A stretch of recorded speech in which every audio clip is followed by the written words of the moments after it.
Investing activity की, operating activity की और फाइनेंसिंग एक्टिविटी की इंफॉर्मेशन होगी. So it look like to be like, अगर मैं एक पास पेपर के सवाल को रेफर करूं तो ये एक एग्जाम का सवाल है जिसमें आपको एक कैश फ्लो स्टेटमेंट नजर आ रहा होगा. जी. ठीक है, अब ये कैश फ्लो स्टेटमेंट अगर हम एक्सप्लोर करें थोड़ा सा और फिर इसको साथ साथ इंटरप्रेट भी करें तो हमारे सामने इन ऑपरेटिंग एक्टिविटी की डिटेल दी हुई है. ठीक है, ये स्टार्ट ठीक है. हुआ प्रॉफिट बिफोर टैक्स से और प्रॉफिट बिफोर टैक्स हमारे पास 2.2 मिलियन था. सबसे इंपॉर्टेंट ठीक है. चीज ये है कि कंपनी प्रॉफिट के अंदर है. ठीक है, हम्म. तो इज अ पॉजिटिव साइन कि कंपनी प्रॉफिटेबल है. ठीक है. प्रॉफिटेबल कंपनी हो और कैश फ्लो अच्छे हो नॉट नेसेसरी, या लॉस मेकिंग कंपनी हो और कैश अच्छा हो दैट इज पॉसिबल, क्योंकि प्रॉफिट ठीक. जो कैलकुलेट होता है वो अक्रूवल सिस्टम से कैलकुलेट होता है. तो ठीक अगर है. हमने उसमें सेल्स वगैरह की है क्रेडिट की तो प्रॉफिट तो बढ़ जाएगा लेकिन कैश फ्लो नहीं बढ़ेगा. ठीक है. ठीक है, अच्छा उसके बाद ठीक. इस प्रॉफिट में हम एडजस्टमेंट पास करते हैं. तो एक एडजस्टमेंट हमने इसके अंदर पास की है डेप्रिसिएशन की, विच is a non cash item. सही है.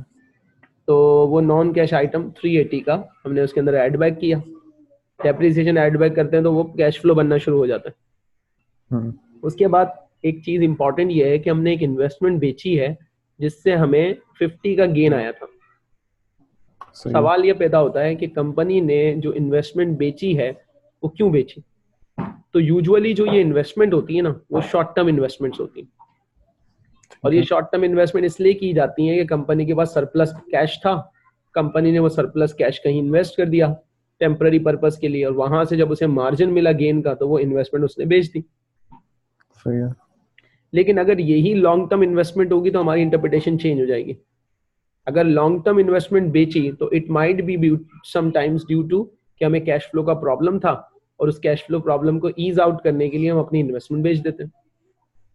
ठीक है. जब तक इन्फॉर्मेशन नहीं होगी हम दोनों में से कोई एक बात कंक्लूड कर सकते हैं.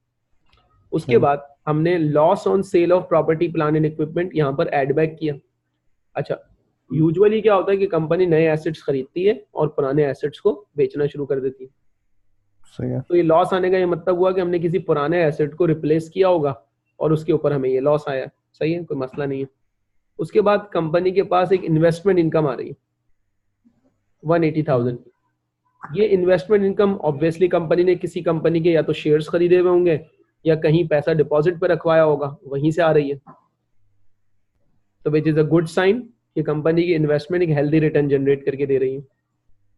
ठीक है. लेकिन अगर ये इन्वेस्टमेंट में ऊपर वाला gain on sale of investment वाली हुई तो इसका मतलब ये इन्वेस्टमेंट बिक चुकी है. और अगर ये इन्वेस्टमेंट बिक गई तो फिर नेक्स्ट ईयर कोई रिटर्न नहीं आएगा. सही है. अच्छा, इंटरेस्ट कॉस्ट एडबैक हुई है 420 की. इसका मतलब है कंपनी के पास लोन मौजूद है और उस लोन की जो इंटरेस्ट कॉस्ट आ रही है वो आ रही है 420. अब जब हम नॉर्मल रेशियोज पढ़ते हैं तो ये इंटरेस्ट कॉस्ट हमारे लिए इस तरह से रेलेवेंट होती है कि हम इस पे इंटरेस्ट कवर कैलकुलेट कर लेते हैं और ये देखते हैं कि इंटरेस्ट कॉस्ट है 420 तो उसको देने के लिए प्रॉफिट पोटेंशियल कितना है. सही है. ठीक है, तो इंटरेस्ट कॉस्ट 420 है और प्रॉफिट बिफोर टैक्स 2.2 मिलियन है. तो इसका मतलब है इसका अच्छा पोटेंशियल है, तकरीबन तकरीबन अराउंड 5 to 6 टाइम्स है, सही. विच is a good potential, right. सही. अच्छा, उसके बाद जब हमने प्रॉफिट के अंदर ये सारी एडजस्टमेंट पास की तो हमारे पास एक आंसर आया, दैट इज 2815. 15. सही है. ये आंसर बहुत इंपॉर्टेंट होता है कैश फ्लो स्टेटमेंट के अंदर. ये जो 2815 आया ना, इसको हम कहेंगे cash flow before working capital changes, right. सही है. यानी कि कंपनी के इन्वेंट्री, रिसीवेबल्स और पेबल्स में चेंज आने से पहले कंपनी के पास 2815 का पॉजिटिव कैश इनफ्लो रखा हुआ था. अब होता पता क्या है, जब कंपनी अपने डे टू डे ऑपरेशंस कर रही होती है तो उसमें इन्वेंट्री इन्वॉल्व होती है, रिसीवेबल्स इन्वॉल्व होते हैं, पेबल्स इन्वॉल्व होते हैं. तो बाज दफा क्या होता है, बिफोर वर्किंग कैपिटल पैसा कम होता है और आफ्टर वर्किंग कैपिटल बढ़ जाता है. ठीक और है. बाज दफा क्या होता है, बिफोर वर्किंग कैपिटल अच्छा होता है, बाद में कम हो जाता है. तो फिर हम ये कहेंगे कि कंपनी का वर्किंग कैपिटल मैनेजमेंट पे बात करेंगे और इसके लिए सही हमने है. रेशियोज कैलकुलेट की थी, debtors turnover in days, inventory turnover in days and creditor turnover in days. ठीक है और वर्किंग कैपिटल साइकिल भी निकाला था। जी। सही है। अब यहाँ उसकी पोजीशन देखते हैं। 2815 बिफोर वर्किंग कैपिटल था, उसके बाद हमारे इस साल रिसीवेबल्स इंक्रीज हुए और हमारी इन्वेंट्री इंक्रीज हुई, तो कलेक्टिवली रिसीवेबल और इन्वेंट्री मिलाकर हमारे पास जो बैलेंस आया है वो आया है अराउंड 790। सही है। लेकिन उसके अगेंस्ट हमने पेबल भी अपने बढ़ा दिए, हमें फाइनेंसिंग पेबल से मिल गई, तो हमारा ओवरऑल जो इम्पैक्ट आया 2815 से हमारा कैश जनरेटेड फ्रॉम ऑपरेशन या cash flow after working capital 2815 से रिड्यूस होकर 2575 पर आ गया। ठीक है। इसका मतलब ये हुआ कि अल्टीमेटली हमारा जो वर्किंग कैपिटल है उसमें प्रॉब्लम है, जिसकी वजह से cash flow before working capital तो अच्छा था, लेकिन cash flow before working capital थोड़ा सा डिटेरियोरेट हो गया, खराब हो गया। सही है। सही है। इसका मतलब है कहीं ना कहीं इन्वेंट्री इन डेज ज्यादा है, डेटर इन डेज ज्यादा है, या पेबल इन डेज का मसला है जिसकी वजह से ये वैल्यू चेंज हुई है। अच्छा, तो एक तो फिगर हो गई 2815 की जो बहुत इंपॉर्टेंट है। दूसरी जो इंपॉर्टेंट फिगर है वो है cash generated from operations. Operations. ये वाली कैश जनरेटेड फ्रॉम ऑपरेशंस कितनी आ रही है? 2575। सही है। कंपनी हर साल अपनी लायबिलिटीज, अपनी फिक्स पेमेंट करने के लिए जितना कैश जनरेट करेगी हर साल, अगर वो ज्यादा होगा तो कंपनी का जो बिजनेस रिस्क होगा ना वो कम हो जाएगा।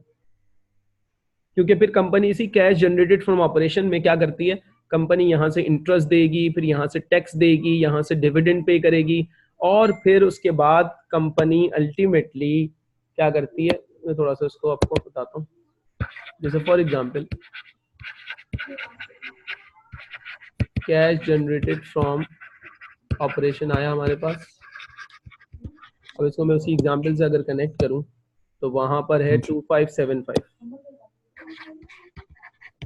अब इसमें से कुछ कंपलसरी पेमेंट निकल जाएंगी हमारी इंटरेस्ट की और टैक्स की।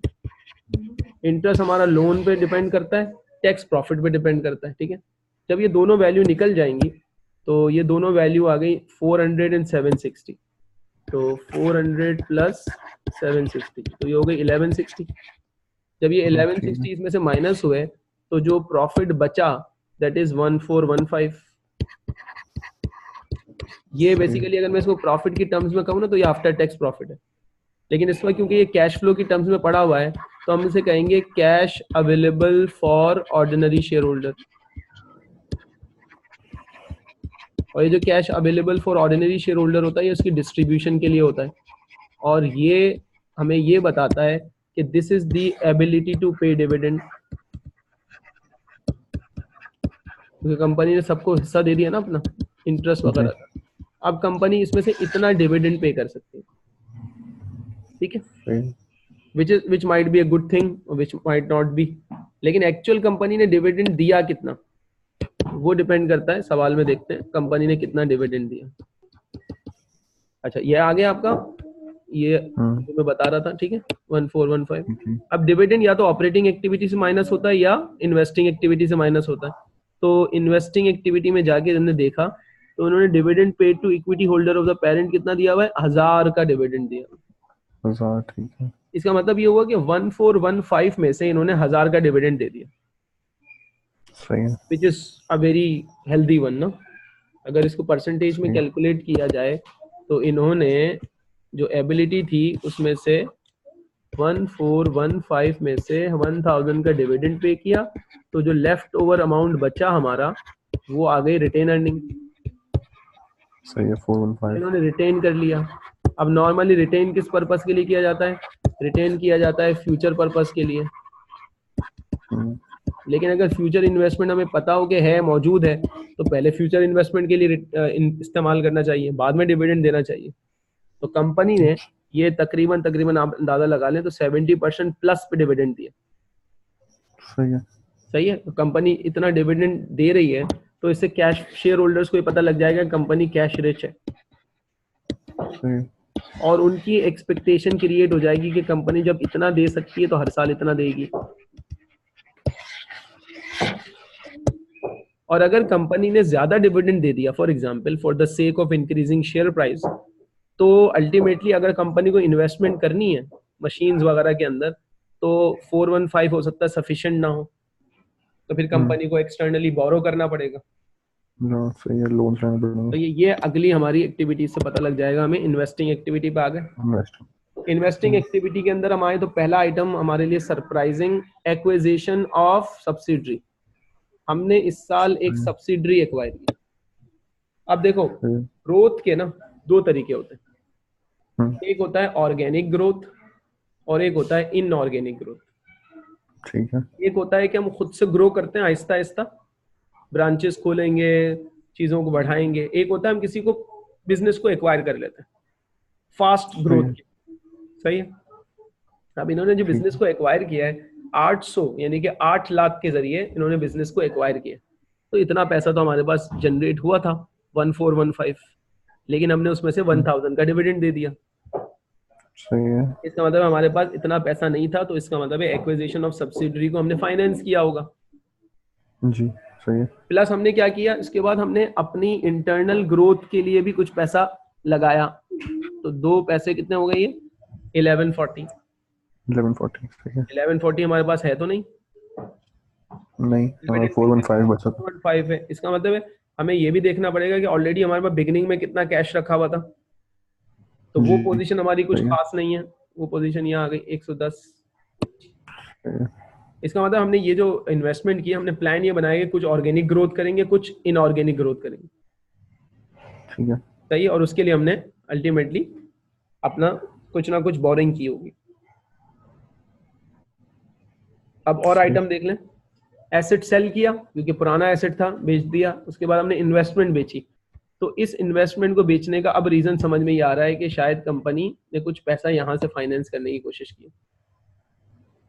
उसके बाद कंपनी को अपनी इन्वेस्टमेंट के ऊपर इंटरेस्ट मिला 100 का और डिविडेंड रिसीव हुआ 80 का, तो कंपनी की इन्वेस्टिंग एक्टिविटी का आउटफ्लो आ रहा है 740। ठीक है। देखो ऊपर इनफ्लो आ रहा है 1415 का। कैश फ्लो फ्रॉम ऑपरेटिंग ठीक है। एक्टिविटी का पॉजिटिव आना जरूरी है, सही है। और cash flow from investing activity का माइनस में आना जरूरी है। ठीक है। अगर cash flow from investing activity minus में नहीं आ रही, तो इसका मतलब है कंपनी की लॉन्ग टर्म ग्रोथ ही नहीं। अगर कंपनी सही को है। सरवाइव करना है तो उसको कंटिन्यूअसली इन्वेस्ट तो करना पड़ेगा, चाहे वो ठीक है। इंटरनल सही इन्वेस्टमेंट करें या एक्सटर्नल इन्वेस्टमेंट करें। सही है। सही। अब नेट ऑफ कंपनी ने 740 का आउटफ्लो किया। सही है।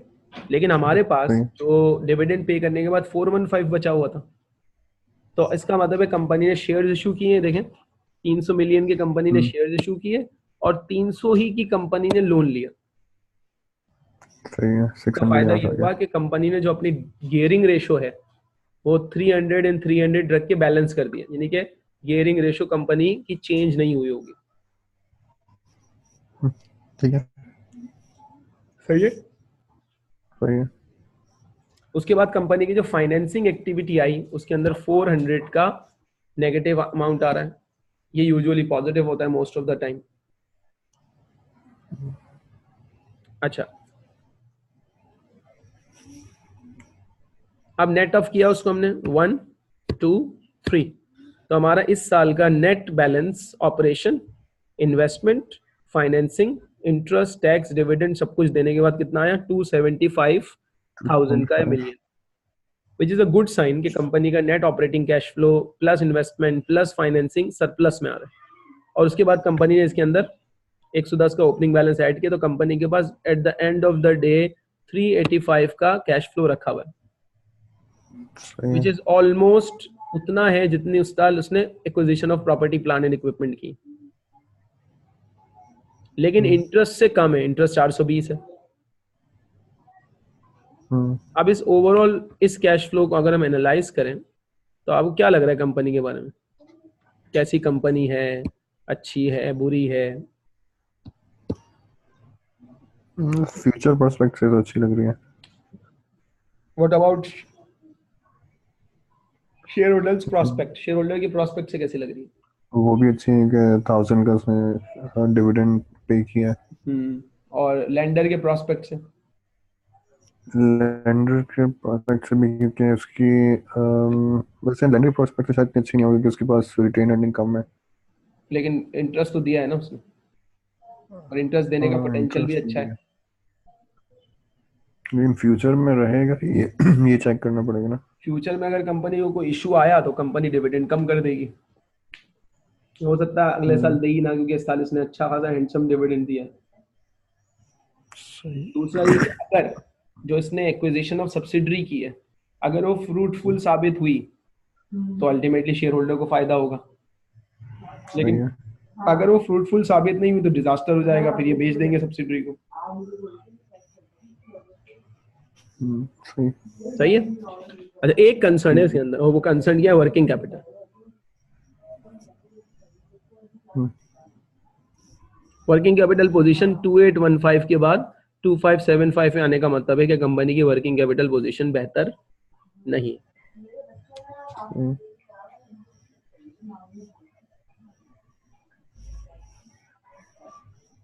सही है। सही। अच्छा, अब इसके अंदर बाज दफा कुछ रेशियोज भी कैलकुलेट की जा सकती हैं कैश फ्लो की। तो जैसे हमने नॉर्मल रेशियोज कैलकुलेट की थी, तो कैश फ्लो से रिलेटेड भी हम चाहें तो कुछ रेशियोज बना सकते हैं। स्टैंडर्ड नहीं, स्टैंडर्ड रेशियोज वो हैं जो हमने डिस्कस की। ठीक है। सही है। जैसे यहाँ पर मैं एक रेशियो ये बना सकता हूँ, cash interest coverage ratio.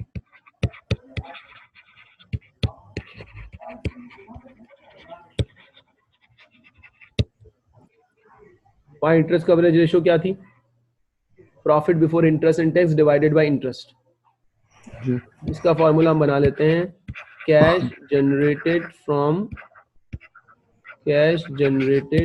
From operation, जो कि ऑपरेटिंग एक्टिविटी में से आएगा, जी। और इंटरेस्ट कॉस्ट। तो ये हमें क्या बताएगा? ये हमें बताएगा एबिलिटी टू पे। सही।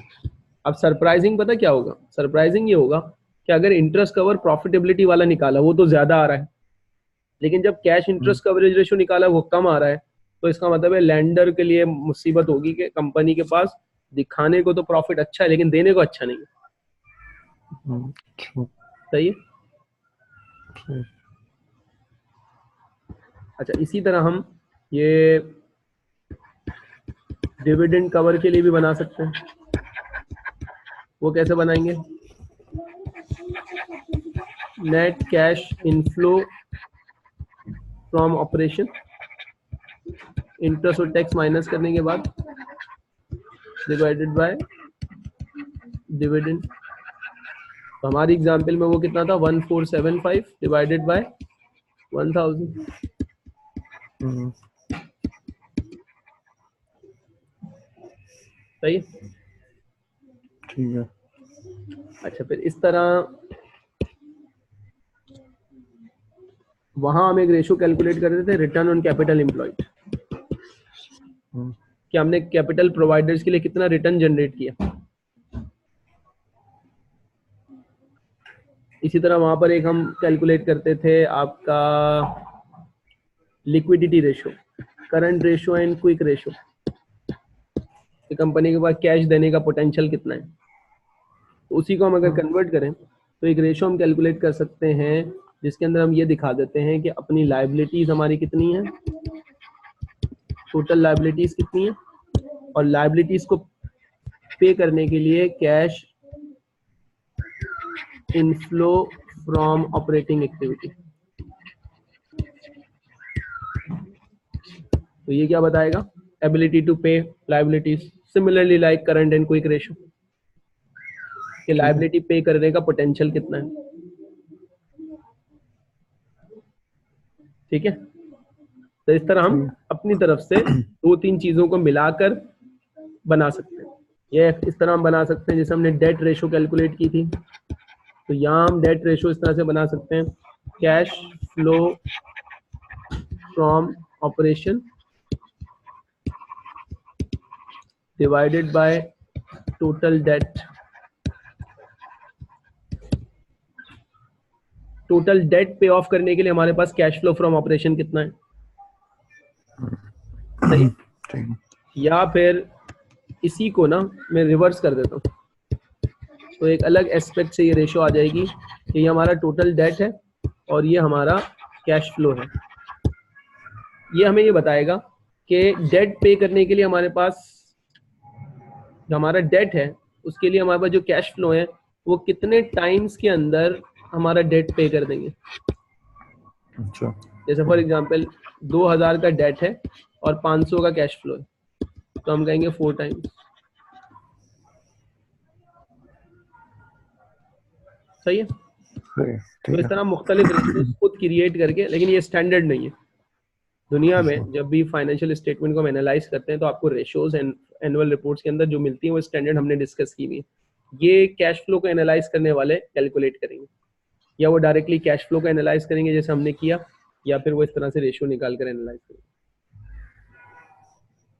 अब इसका एक दूसरा एस्पेक्ट है IFRS 8 ऑपरेटिंग सेगमेंट। ठीक है। IFRS 8 एक अकाउंटिंग स्टैंडर्ड है, रिपोर्टिंग स्टैंडर्ड है, और वो रिपोर्टिंग स्टैंडर्ड का एक बैकग्राउंड लेके फिर हम उसकी रेशियोज के ऊपर बात करते हैं। ठीक है। ऑपरेटिंग सेगमेंट यूजुअली क्या होता है? ऑपरेटिंग सेगमेंट यूजुअली एक कंपोनेंट ऑफ एंटिटी होता है,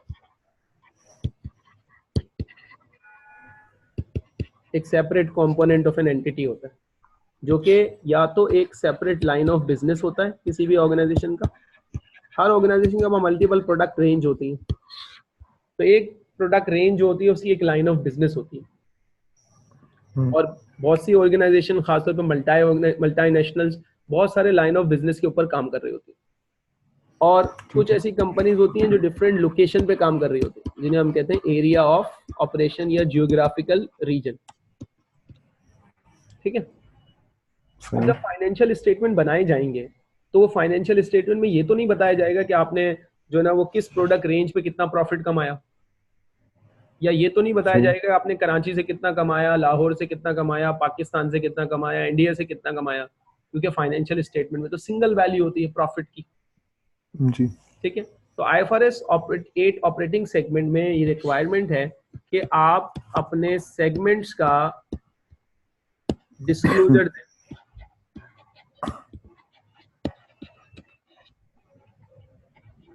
यूजर को पहला सवाल पैदा होता है कि जब डिस्क्लोजर देंगे तो एक कंपनी के पास अगर 50 सेगमेंट्स हैं तो किस सेगमेंट को डिस्क्लोज करें? सबको तो डिस्क्लोज नहीं कर सकते अलग अलग। तो पहले तो कंपनी ये चूज करेगी कि उन्हें लाइन ऑफ बिजनेस वाइज चलना है या एरिया ऑफ ऑपरेशन वाइज चलना है, और ये जो डिसीजन होगा कि लाइन ऑफ बिजनेस वाइज चलना है या एरिया ऑफ ऑपरेशन वाइज चलना है, ये कंपनी की इंटरनल मैनेजमेंट डिसाइड करती है। मैनेजमेंट इंटरनल रिपोर्टिंग पर्पस के लिए ये काम कर रही होती है जो हम एक्सटर्नल रिपोर्टिंग के लिए कर रहे हैं, तो ये ज्यादा बेहतर पोजीशन होती है डिसाइड करने के लिए कि reporting requirement line of business wise होनी चाहिए, एरिया ऑफ ऑपरेशन वाइज होनी चाहिए, what is important for them. Line of business में सपोज हमने चूज कर लिया कि लाइन ऑफ बिजनेस होना चाहिए फॉर एग्जांपल, सही है। तो आप 50 लाइन ऑफ बिजनेस है, तो किस लाइन ऑफ बिजनेस को एज अ सेपरेट डिस्क्लोजर में डाला जाए, उसके रिजल्ट्स को अलग अलग रिपोर्ट किया जाए। इसके लिए IFRS 8 की रिक्वायरमेंट है कि हमें आइडेंटिफाई करना होता है कि ऑपरेटिंग सेगमेंट में से रिपोर्टेबल सेगमेंट्स कौन से होंगे। रिपोर्टेबल सेगमेंट्स वो सेगमेंट्स होंगे जिन्हें हम दूसरे सेगमेंट से अलग करके अलग सेपरेटली डिस्क्लोज करेंगे। ठीक है? यानी कि उनके सेल्स कितनी है, उनकी कॉस्ट कितनी है, उनका प्रॉफिट कितना है, वो अलग से डिस्क्लोज होगा, ताकि यूजर को ये पता लग जाए कौन सा सेगमेंट कितना इंपॉर्टेंट है और कंपनी ओवरऑल इन सेगमेंट्स पे कितना ज्यादा डिपेंडेंट है। बाकी जो अदर सेगमेंट्स रह जाएंगे उनको कंबाइन कर देंगे, उनका सेपरेट डिस्क्लोजर नहीं देंगे। समझ लें, वो इंपॉर्टेंट नहीं। अब एक इंपॉर्टेंट काम है, आइडेंटिफाई कैसे करेंगे रिपोर्टेबल सेगमेंट कैसे होंगे, किसको रिपोर्टेबल कहें। तो उसके लिए एक थ्रेशोल्ड है IFRS का, इस थ्रेशोल्ड को कहते हैं 10% रूल। और इस 10% में 3 चीजें कवर होती हैं। 10% रेवेन्यू रूल, 10% प्रॉफिट और लॉस रूल, सही, और 10% एसेट रूल। क्या मतलब, कोई भी एक सेगमेंट, कोई भी सेगमेंट किसी एक टेस्ट को पास कर लेता है सही है। तो वो रिपोर्टेबल सेगमेंट बन जाएगा। अच्छा, उसे तीनों टेस्ट पास करने जरूरी नहीं। सही है। फॉर एग्जाम्पल हमारे पास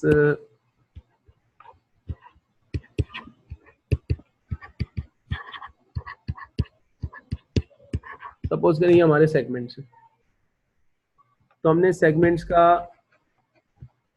रेवेन्यू आइडेंटिफाई किया। अच्छा, रेवेन्यू इंटरनल भी हो सकता है और एक्सटर्नल भी हो सकता है।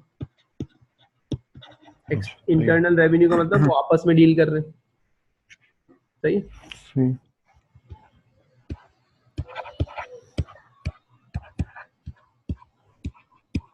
ये इंटरनल रेवेन्यूज है और ये एक्सटर्नल रेवेन्यूज ले लें हम।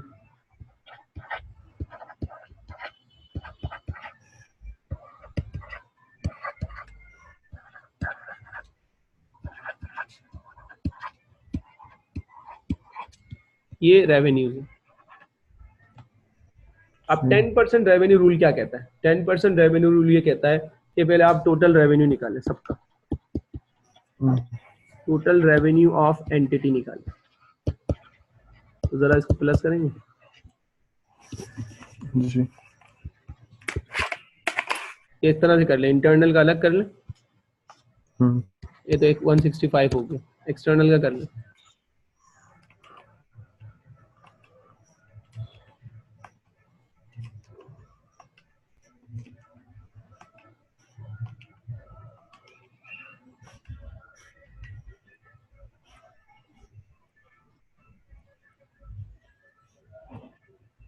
और 1770। अब इसको प्लस कर लें दोनों को,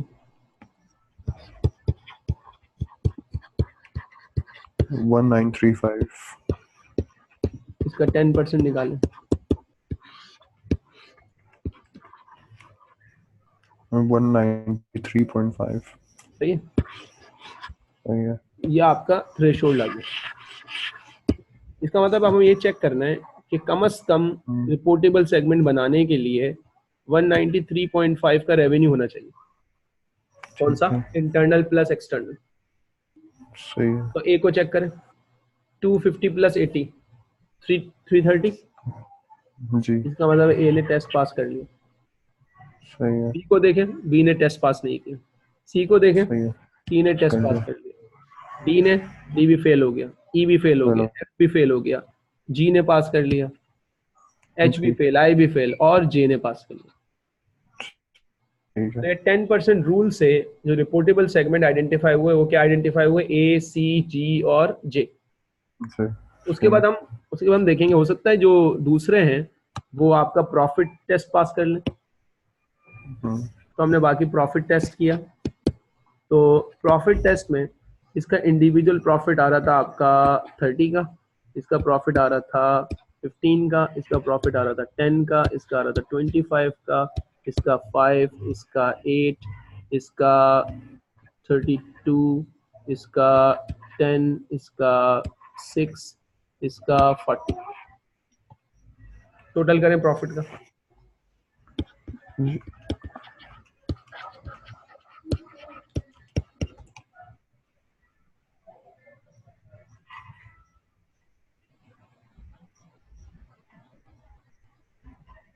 181। 181 81। इंटू 10%, 18 ये बेंचमार्क बन गया। प्रॉफिट का। सही है। अब ए को तो चेक करने की जरूरत थी ना, ये तो ऑलरेडी रिपोर्टेबल है। ठीक है। बी को करेंगे तो उसमें सी को चेक क्लासिफाई नहीं करेंगे, होगा। फिर फेल हो गया। सी ऑलरेडी था। अच्छा, ठीक है। डी अब रिपोर्टेबल हाँ, सेगमेंट बन गया। ठीक है। ई दोबारा नहीं बना, एफ दोबारा नहीं बना, जी ऑलरेडी था, एच दोबारा नहीं बना, आई दोबारा नहीं बना और जे ऑलरेडी था। ऑलरेडी था। सही है। सही है। अच्छा जी, उसके बाद लास्ट फिर हम ने कहा कि जरा एसेट्स को भी चेक करें, तो हमारे एसेट्स आ गए। एसेट्स हमारे पास 210, 100, 125, 85, 45, 65, 1 lakh, 160, 120, 130 एंड 285। अब इनका टोटल करें एसेट्स का।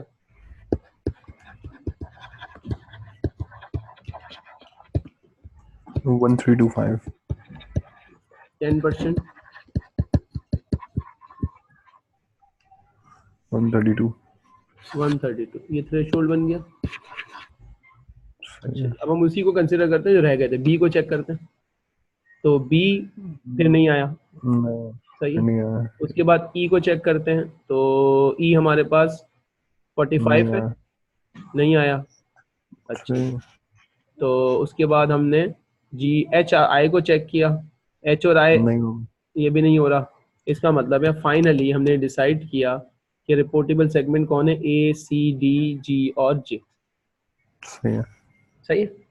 ये ठीक है। 10% रूल पास करने के बाद ना एक और टेस्ट किया जाता है जिसको कहते हैं 75% टेस्ट। अच्छा, अब ये 10% के बाद 75% की जरूरत क्यों पड़ी? वो होता ये है कि जब हम टोटल सेगमेंट में से, इस एग्जाम्पल में तो मैंने बहुत कम डाले लेकिन प्रैक्टिकली तो ज्यादा होते हैं, जब हम टोटल सेगमेंट में से ये 5 निकालेंगे तो सवाल ये पैदा होता है क्या ये 5 इनफ रिपोर्टेबल सेगमेंट है जो पूरी एंटिटी को रिप्रेजेंट कर रहे हैं? ठीक है, इसके लिए ये 75% रूल फॉलो किया जाता है। Got it? सही है। अब ये 75% रूल क्या है? 75% रूल ये है कि external revenue of reportable segments, जो रिपोर्टेबल सेगमेंट्स है ना जो हमने अलग अलग आइडेंटिफाई किए, जी, उसका रिपोर्टेबल सेगमेंट्स का external revenue must be 75% of entities total revenue. तो अब एंटिटी के टोटल रेवेन्यू पे चलते हैं दोबारा। टोटल रेवेन्यू था 1935, हम्म, 1935। ठीक है, अच्छा, सेगमेंटल रेवेन्यू कौन सा? एक्सटर्नल ओनली ना। सही है। तो एक्सटर्नल के लिए हमने काउंट किया ए सी डी एफ जी 250, 450, 110, 280 और 360। इनको प्लस करें।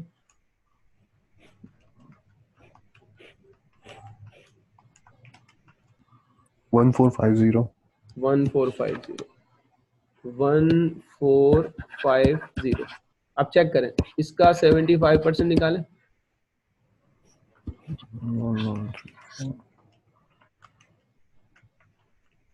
1354 1354। इसका मतलब है ये इनफ है। सही है, उससे ज्यादा है, ठीक तो है। अब फर्दर अगर नहीं होते तो फिर क्या करें? अगर नहीं होते, फॉर एग्जाम्पल हमारी रिक्वायरमेंट आ रही है कि 1354 होने चाहिए और आंसर आता 1000, ठीक है, तो फिर सही जो है। नॉन रिपोर्टेबल सेगमेंट है ना, उनमें से ऑल्दो वो 10% रूल फॉलो नहीं कर रहे, लेकिन उनमें से कुछ निकाल कर इसके अंदर ऐड कर दिए जाते,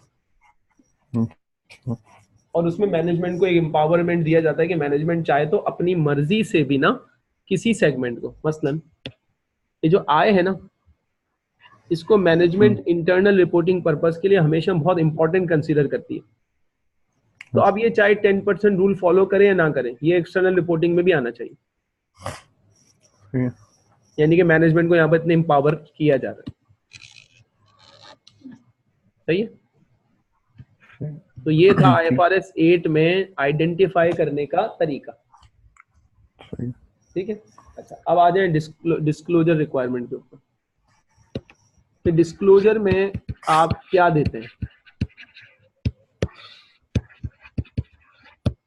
डिस्क्लोजर में आप इंटरनल एंड एक्सटर्नल रेवेन्यू बताएंगे। किसका? जो रिपोर्टेबल सेगमेंट्स है।